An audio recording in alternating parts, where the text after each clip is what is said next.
ಗ್ರಾಮೀಣ ಭಾಗದ ಆ ರಸ್ತೆಯು ಸಂಚಾರಕ್ಕೆ ಯೋಗ್ಯವಿರಲಿಲ್ಲ. ದಿನನಿತ್ಯ ಶಾಲಾ ಕಾಲೇಜು ಮಕ್ಕಳು ಮತ್ತು ನಾಗರಿಕರು ಸಂಕಷ್ಟದಿಂದಲೇ ಸಂಚರಿಸುತ್ತಿದ್ದ ಈ ರಸ್ತೆ ಜನಸಾಮಾನ್ಯರ ಪಾಲಿಗೆ ನರಕವಾಗಿತ್ತು.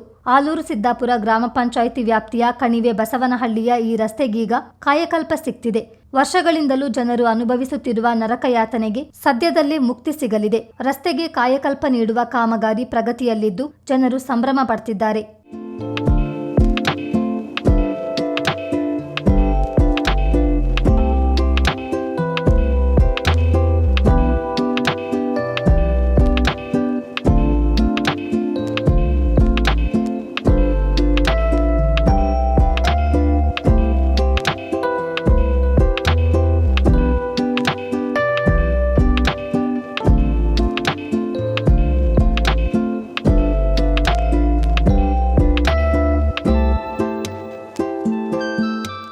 ಗ್ರಾಮೀಣಾಭಿವೃದ್ಧಿ ಮತ್ತು ಪಂಚಾಯತ್ ರಾಜ್ ಇಲಾಖಾ ಯೋಜನೆಯಡಿ ಮಡಿಕೇರಿ ಕ್ಷೇತ್ರದ ಶಾಸಕ ಡಾಕ್ಟರ್ ಮಂತರ್ಗೌಡ ಅವರ ಮುತುವರ್ಜಿಯಿಂದ ಕೆಲಸ ಬಿರುಸಿನಿಂದ ಸಾಗಿದೆ. ಅನೇಕ ವರ್ಷಗಳಿಂದ ನೆನೆಗುದಿಗೆ ಬಿದ್ದಿದ್ದ ರಸ್ತೆ ಕಾಮಗಾರಿಗೆ ಚಾಲನೆ ಸಿಕ್ಕಿರುವುದು ಜನರಲ್ಲಿ ಹರ್ಷ ತಂದಿದೆ.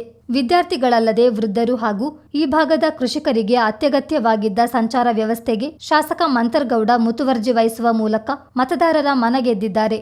ಚಿತ್ತಾರ ನ್ಯೂಸ್, ಶನಿವಾರ ಸಂತೆ.